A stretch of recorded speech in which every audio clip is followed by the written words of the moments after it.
पास भी नया ऐदनामा है, न्यू टेस्टामेंट। आप मेरे साथ खोल सकते हैं मत्ती का 21वां अध्याय। मत्ती का 21वां अध्याय हम सब खोलेंगे। Matthew chapter 21। बहुत ही सुंदर वचन है आज का। बहुत सारे कंफ्यूजन्स क्लियर हो जाएंगे आपके कि एक्चुअली लाइफ क्या है और हम किस तरह हमें दौड़नी चाहिए। आइए हम सब ध्यान देंगे। मत्ती 21वां अध्याय और उसका कोई पढ़िए 43। मेरे ख्याल से हम चर्च में पहली बार इस वर्ड को प्रीच कर रहे हैं, इससे पहले हमने नहीं किया है। इसलिए मैं तुमसे कहता हूं कि परमेश्वर का राज्य तुमसे ले लिया जाएगा और ऐसी जाति को जो उसका फल लाए दिया जाएगा। जिन जिन के पास बाइबल है मैं 3 गिनूंगा, आपको जोर से अपनी बाइबल में ये पढ़ना है। 1 2 3।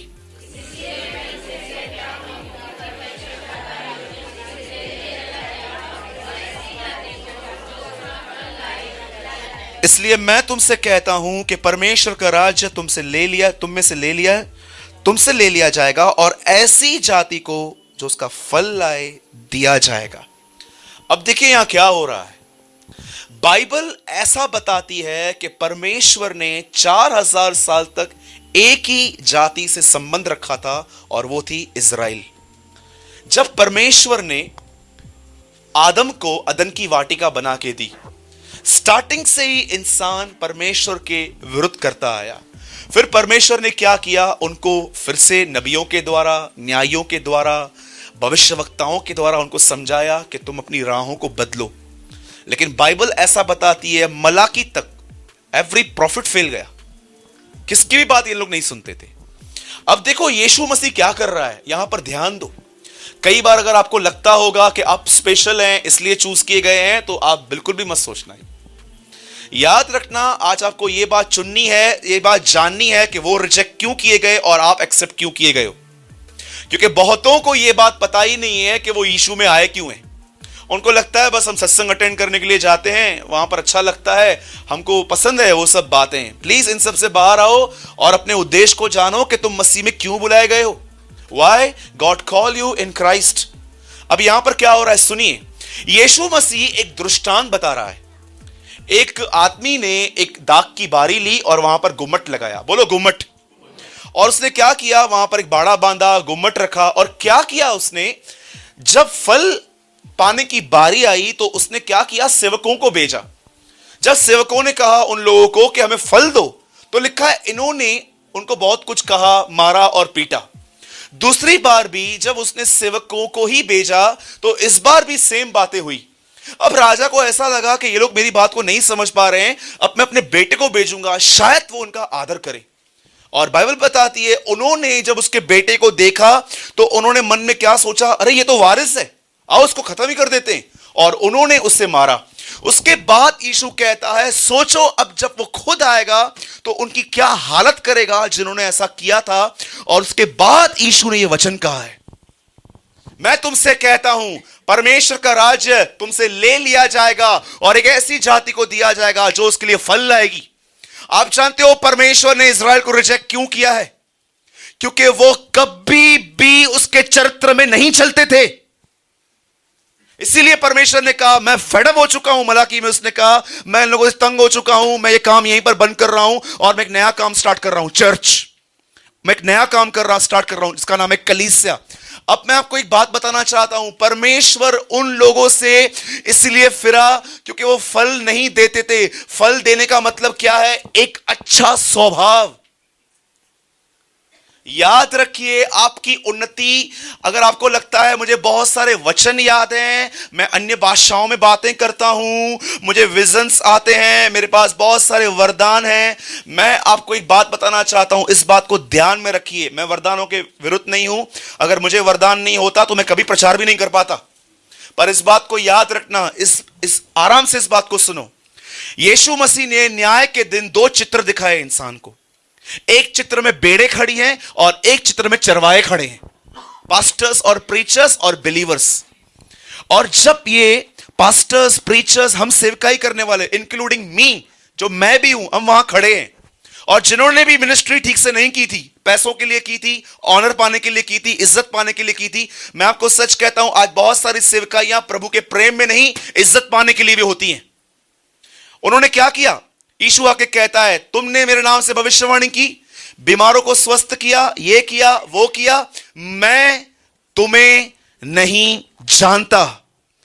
अब सुनिए, जो प्रचारक थे, जो सही से मिनिस्ट्री नहीं करते थे, उनको ऐसा कहा गया। लेकिन इस दाहिनी और कुछ ऐसे लोग थे, जानते हो, इन लोगों ने बीमारों को ठीक नहीं किया है। इनके लिए लिखा गया है, तुम बीमारों से मिलने गए थे, तुमने मेरी सुद्धि ली थी, मैं जेल में था, तुम मुझसे मिलने आए थे। कितनी बड़ी बात है। जिसने चंगा किया उसको कहा जाता है मैं तुझे नहीं जानता, लेकिन जो बीमार से मिलने गया वो कहता है कि तुम मेरे राज्य में प्रवेश करो। बाइबल के अंदर अंत में यही दिखाया गया है, परमेश्वर वरदानों से ज्यादा आपसे फलों की उपेक्षा करता है। फल क्या है आपको पता है? फल है क्या? अगर आपको लगता है ना आप दो लोगों से प्यार करते हो, तो मैं आपको बताना चाहता हूं ये प्यार नहीं है। आप इसलिए प्यार करते हो क्योंकि वो आपसे अच्छा चलते। जानते हो फल क्या है? What is fruit? कि एक आदमी जिसके विषय में आप पूरी तरह से जानते हो कि वो आपके लिए बुरे विचार रखता है, आपका नाम खराब करता है, उल्टा सीधा बात करता है, लेकिन फिर भी जब आप उसको देखते हो ना, आप यही सोचते हो ये मेरा भाई है, मैं इससे प्यार करूंगा, मैं इसकी इज्जत करूंगा, मैं इसके लिए कुछ नहीं बोलूंगा। That is fruit. ये फल है। यीशु कहता है यदि तुम उनको देते हो जिनसे तुम वापस पालोगे तो तुम्हारी क्या बड़ाई। तुम उनसे प्यार करते हो जो तुमसे प्यार करते, तुम्हें क्या फायदा। यीशु कहता है मैं तुमसे कहता हूं उनका भला करो जो तुमसे बैर करते हैं। अब आप कहोगे सूरत भाई ये बातें सुनने में अच्छी लगती है, प्रैक्टिकल कैसे होंगी? आप बोलते हो फल लाओ। परमेश्वर ने इजराइल को रिजेक्ट किया, एक वजह से किया क्योंकि वो कभी भी उसके कैरेक्टर में नहीं चल पाए। और परमेश्वर ने अब ये उम्मीद अन्य जातियों से रखी है, हम लोगों से रखी है।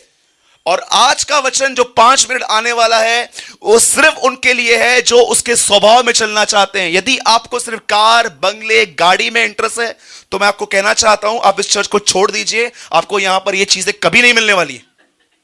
परमेश्वर दे, बहुत अच्छी बात है, प्रभु आपको बहुत कुछ दे, लेकिन हम इन बातों के विषय में प्रचार नहीं करते कभी भी कि तुम्हें ये मिलेगा वो मिलेगा। मुझे एक बात बताइए, सच बताइए, आपके घर में अगर आपके पिताजी आइसक्रीम लेकर आते हैं वो किसका है? अरे आपका ही है ना। आप ये सोचो, परमेश्वर जो इतना महान, इतना दयालु, सोना चांदी उसका है। मुझे एक बात बताओ, वो आपसे कोई चीज रख छोड़ेगा?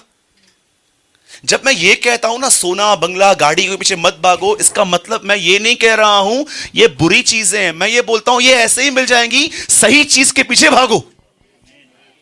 कितने लोग मेरी बात समझ रहे हैं? मैं कभी ये बिलीव नहीं करता हूं कि खुदा ऐसा चाहता है कि मेरे लोग भीख मांगें, मांग के खाएं, हमेशा बेचारे गरीबों की तरह रहें। मैं कभी बिलीव नहीं करता हूं इस बात पे।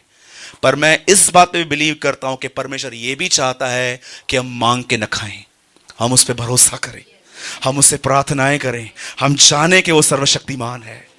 आप समझ रहे हैं? दाऊद कहता है मुझ पके बाल वाले मनुष्य ने, 80 साल का था दाऊद उस समय, वो कहता है मैंने अपने जिंदगी में एक चीज देखी, मैंने धर्मी को कभी हाथ फैलाते हुए नहीं देखा। दाऊद कहता है। अब आप मुझे बताइए, परमेश्वर ने ओल्ड टेस्टामेंट में इनको रिजेक्ट किया, अब खुदा आपके पास आया है और आपको क्या लगता है वो हमेशा आपको मौके देता रहेगा? जब तक इजराइल का एक भाग कठोर है तब तक अन्य जातियों का समय पूरा ना होगा। एक समय आएगा, याद रखिएगा, वो लोग वापस आएंगे। ये मत समझना कि वो लोग ठुकरा दिए गए हैं। लिखा है उनका त्यागना तुम्हारे लिए मरे हुए में से जी उठने के समान है, कि अगर उन्होंने रिजेक्ट किया तो खुदा तुम्हारे पास आया।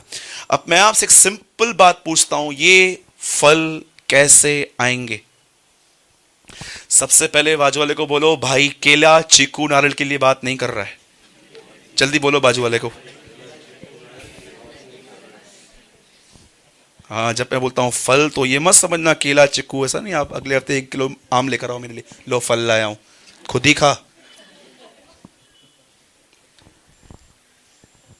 लिसन, यीशु ने कहा, सच्ची दाखलता मैं हूं, मेरा पिता किसान है, तुम कौन हो? डालियां। बोलो बाजू वाले को, बोलो तू दाखलता नहीं है, तू डाली है। और बोलो अपने बाजू वाले को, दाखलता बनने की कोशिश भी मत करना। हाँ, राइट है।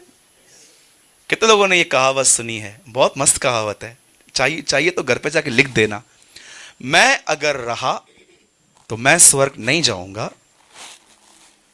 मैं अगर रहा तो मैं स्वर्ग, मैं अगर नहीं रहा तो मैं स्वर्ग जाऊंगा। अवश्य है वह बड़े यूहन्ना बपतिस्मा नहीं घटे, मैं घटूं। मैं मसीह के साथ क्रूस पे चढ़ाया गया हूं। पौलुस नहीं। कितनी बड़ी बातें हैं। जिन भी लोगों ने मैं बात की, उन्होंने अपने नाम मेंशन नहीं किए, सिर्फ मैं लिखा। आई कैपिटल है, ध्यान देना वहां पर। याद रखना, वो लोग अपने बारे में नहीं, वो ये कह रहे थे हमारे अंदर जो वो मैं है ना, वो मर गया।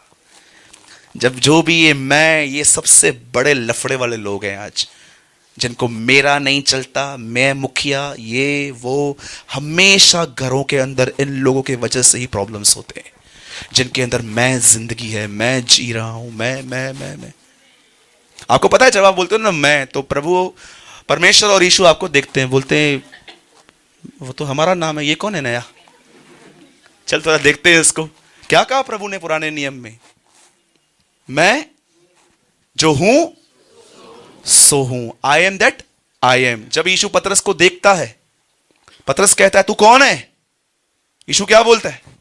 मैं हूं मार्ग, सत्य, जीवन, जीवन की रोटी, जीवन का जल, सच्ची दाखलता, मार्ग, सत्य, जीवन, प्रथम और अंतिम, मरे हुओं में से जी उठने में।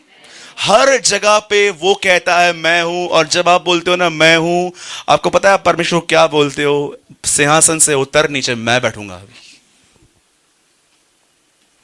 मैं तो हमेशा प्रोफेसी करता आया हूं और फिर से करूंगा। तुम घमंडी हो ना, खुदा तुम्हारा सामना करेगा, याद रखना। और उस सामना भी जानते हो क्यों करेगा? क्योंकि वो चाहता है तुम्हारा उद्धार हो, तुम बचाए जाओ। वो इसलिए नहीं करेगा कि तुम डिस्ट्रॉय हो जाओ। वो शायद तुम्हें, वो जानता है कि तुम इस सिस्टम में डिस्ट्रॉय हो जाओगे, शायद सामना करके तुम बाहर निकल आओ। आप जानते हो एक व्यक्ति के विषय में यीशु क्या कहता है? देखिए, सच्ची दाखलता मैं हूं, मेरा पिता किसान है, तुम डालियां हो। अब यीशु कहता है यहां पर, लिसन, वो कहता है जो डाली मुझ में बनी रहती है वो फल लाती है। कितने लोग मेरी बात समझ रहे हैं? मेरे भाइयों और बहनों, आपको अच्छा चलने की कोशिश नहीं करनी है, आप और खराब हो जाओगे। आपको यीशु के साथ जुड़े रहने की जरूरत है। ये आपके ऊपर नहीं है। मैं आपको सच कहता हूं, मैंने अपने लाइफ में ऐसे लोगों को देखा है, उन्होंने बगैर परमेश्वर की सहायता के अच्छा बनने की कोशिश की, लेकिन आज वो बहुत फ्रस्ट्रेटेड हैं क्योंकि वो नहीं कर पाते। आपको खुद एफर्ट्स नहीं डालने हैं। याद रखो इस बात को, दूसरी दाखरस जो यीशु ने बनाई थी वो ह्यूमन मेड नहीं थी, वो सुपरनैचुरल वे से बनी थी। हम कई बार जानते हैं क्या करते हैं, हम प्रभु से मदद नहीं मांगते हैं, हम खुद बगैर प्रेयर, बगैर बाइबल। मैंने जब कहा कि आपको अपनी धार्मिकता पे निर्भर नहीं रहना है, इसका मतलब यह नहीं है कि आपको बाइबल पढ़नी नहीं है, आपको प्रेयर करनी नहीं है, आपको दोनों करना है। लेकिन आपको यह भी बात समझने की जरूरत है कि मैं इसलिए पवित्र नहीं हूं क्योंकि मैं ये करता हूं, पर मैं इसलिए पवित्र हूं क्योंकि मेरी परमेश्वर मदद करता है। कितने लोग जानते हैं कि प्रभु के साथ जुड़ा रहना कैसे होता है?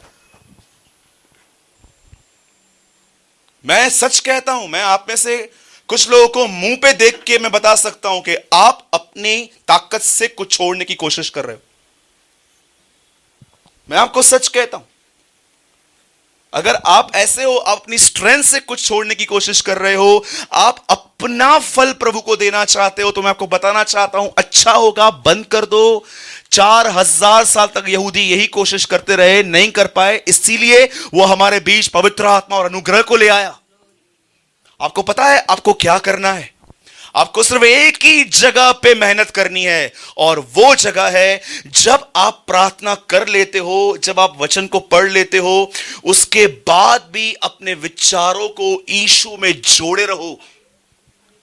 वहीं से ये जो दाखलता है, ये वही दाखलता है, वहीं से फल आता है।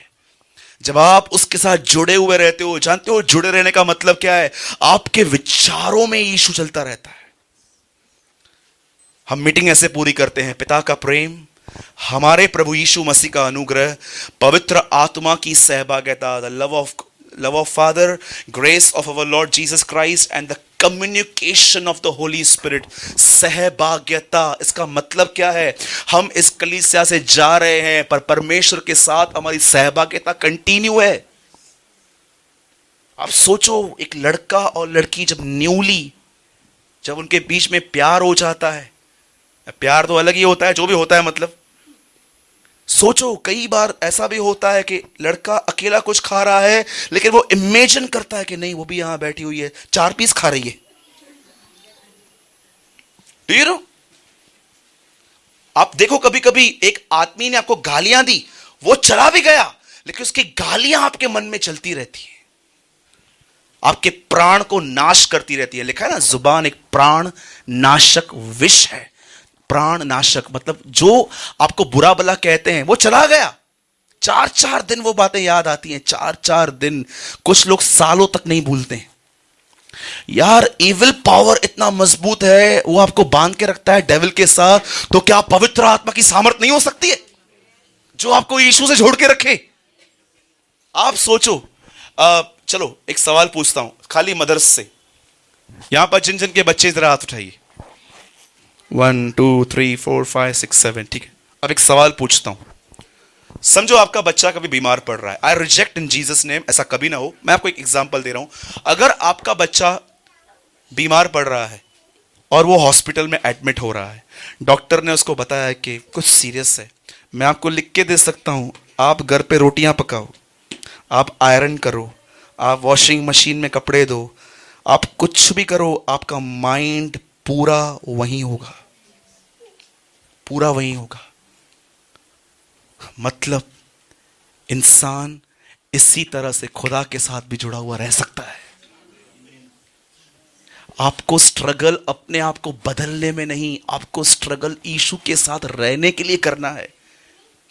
यह खुद से पैदा हुई चीज नहीं है।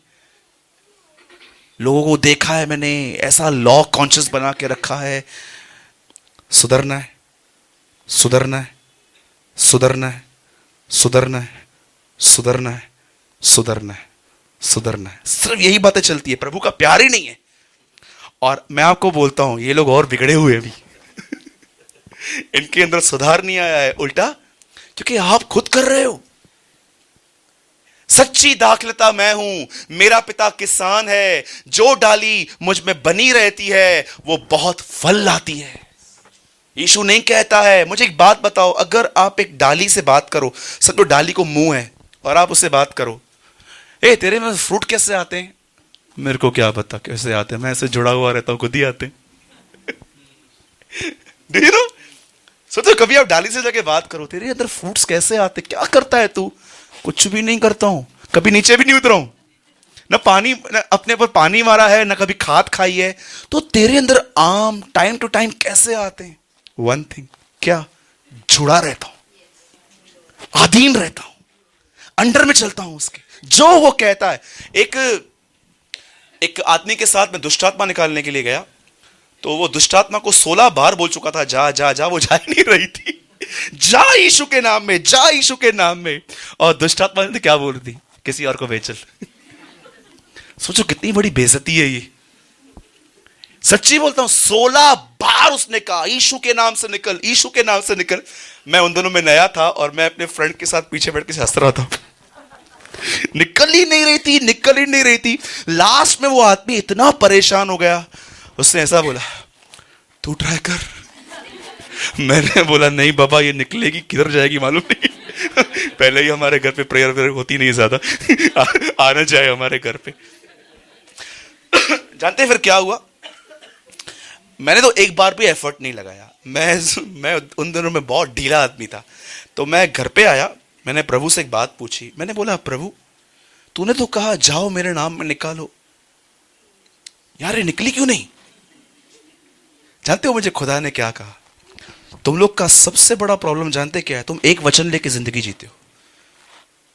तुम ये बात नहीं जानते, याकूब में ये भी लिखा है, परमेश्वर के अधीन हो जाओ और शैतान का सामना करो तो वो भागेगा। आज मुझे एक बात बताइए, अरे भाई खड़ा तो हो जा, ठीक है? हाथ दे, हाथ ये बद्दी तो रखा था, हाथ दो, ये देखो। और ये शैतान नहीं है, मैं 2 मिनट के उसको शैतान बुला रहा हूं, ठीक है? ये शैतान भाई है और मैं सूरज भाई हूं, ठीक है? अब दुष्ट आत्मा किसमें रखी? तो बाहर ढूंढो ना मयूर। ओके सॉरी, चलो विल्सन को पकड़ते हैं। विल्सन में दुष्ट आत्मा है। जब मैं ऐसा बोलूंगा निकल, ऐसे से करना। ये देखिए, निकाल यीशु की। अरे बाप रे भाई, तू ठीक है ना सच्ची में? ये देखिए, ये शैतान, मैं यीशु, हाथ देखो। शैतान को पकड़ के शैतान निकाल रहा हूं। निकल यीशु के नाम से, निकल यीशु के नाम में। दुष्ट आत्मा बोले कि पाखंडी जा किसी और को बेच, मेरा आदमी हो के मेरे को निकालने है। बैठ जा भाई, सॉरी तेरी बेइज्जती की मैंने इतनी। और मैं पहले ही बोलता हूं ये शैतान नहीं है। मीटिंग के बाद कोई भाई इसको बोला तो मैं तुम्हारे अंदर से दुष्ट आत्मा निकालूंगा। ऐसा होता है। परमेश्वर के अधीन हो जाओ और शैतान का सामना करो। याद रखना, अगर तुम दुष्ट आत्मा नहीं निकाल पाते हो ना, उसका रीजन यह है क्योंकि तुम परमेश्वर के अधीन नहीं हो, तुम उसके वचन के अधीन नहीं हो। तुम एक वचन लेके जिंदा रहते हो। तुम्हें यह नहीं पता है कि यीशु ने, जब शैतान ने उसको कहा it is written and he say it is also written, ये लिखा है तो जानो ये भी लिखा है। कितने लोग मेरी बातों को समझ पा रहे हैं? इज़राइल इसलिए रिजेक्ट हुआ क्योंकि वह खुदा के चरित्र में नहीं चलता था। हम इसीलिए बुलाए गए हैं ताकि हम उसके स्वभाव में चलें। और याद रखना, रोमियो की पत्री में पौलुस कहता है जब वो दाखलता नहीं छोड़ी गई तो तू तो जंगली है, तू कैसे छोड़ा जाएगा? जब परमेश्वर स्वाभाविक को नहीं छोड़ता तो तू तो जंगली है, तुझे कैसे छोड़ेगा? यह बात जान रख कि तू दाखलता को नहीं, दाखलता तुझे संभालती है। पौलुस कहता है याद रखना, खुदा तुम्हारे पास आया है, पर याद रखना अगर तुम उसके साथ नहीं चलोगे तो वो तुम्हारे तरफ से भी चला जाएगा। हे यरूशलेम, हे यरूशलेम, तू नबियों को मार डालता है। ये पहला वर्ड है और चैप्टर का लास्ट वर्ड यीशु कहता है देख यरूशलेम, तेरा घर तेरे लिए उजाड़ छोड़ा जा रहा है क्योंकि तूने अपने अनुग्रह का समय नहीं जाना। ये समय है, कभी भी पश्चाताप कर लेंगे, कभी भी प्रभु की तरफ फिर लेंगे, नहीं होता है ऐसा। आंसू बहाने पर भी बाइबल बताती है एसाव को मौका नहीं मिला। अगर आपको लगता है ना मैं कभी भी पश्चाताप कर सकता हूं, बहुत टाइम पड़ा है, चलता है ना, सब कुछ चलता है ना, ध्यान देना आज के बाद।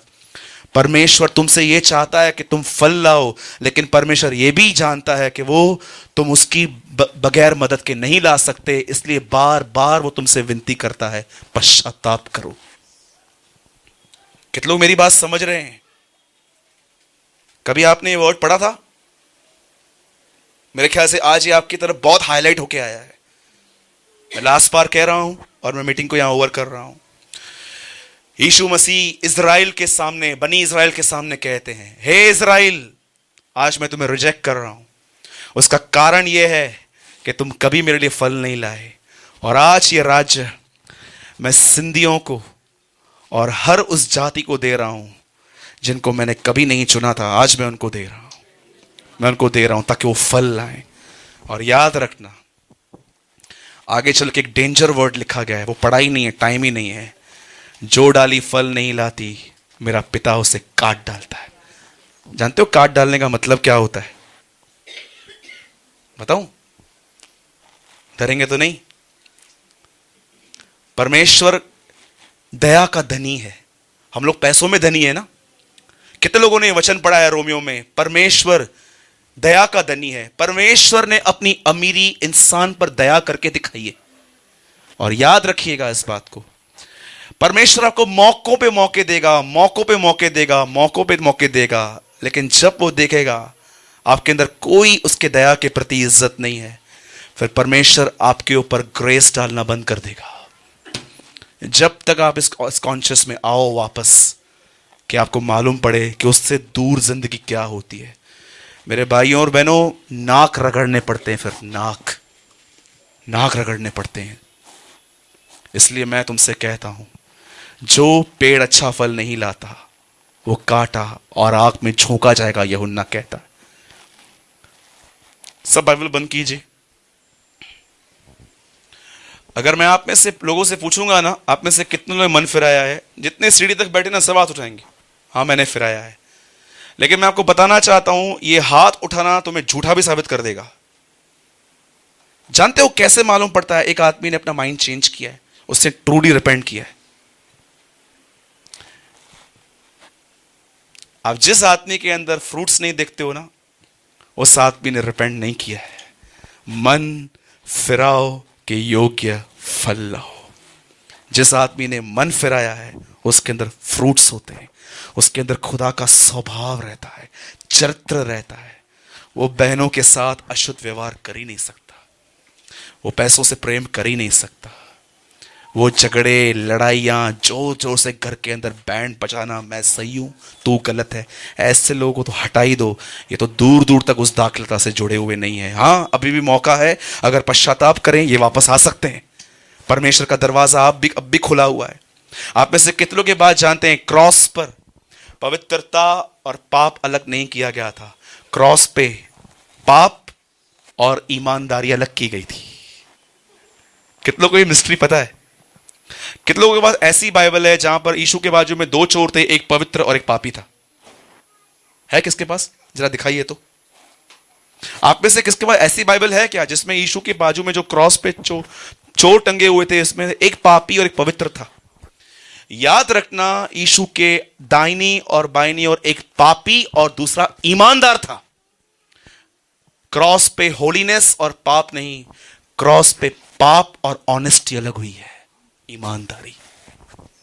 अपने घर पे जाके ना, जहां पर आप सोते हो ना, वहां पर जाके लिख दो, पाप पे खुदा ने पाप और पवित्रता को नहीं, क्रूस पे परमेश्वर ने पाप और ईमानदारी को अलग किया है। आज भी अगर आप ईमानदार बनोगे ना, प्रभु से कहोगे ना, प्रभु ये मेरा अच्छा स्वभाव सिर्फ चर्च में ही है, घर में नहीं है, मैं घर में बहुत अलग हूं। अगर आज भी आप ऑनेस्ट बनोगे ना, वो आपको दाखलता से जोड़ देगा और वो स्वभाव आप में से बहने पाएगा। ठीक है? कितने लोग मेरी बात समझे? प्रभु से जुड़े रहना है, आराधना करें। प्रभु से जुड़े रहना है, वचन को पढ़ें। प्रभु के साथ जुड़े रहना है, प्रेयर करें। प्रभु के साथ जुड़े रहना है, आराधना करें, उपवास करें। उसके साथ जुड़े रहने के एक नहीं 101 तरीके हैं, 101 तरीके। ठीक है?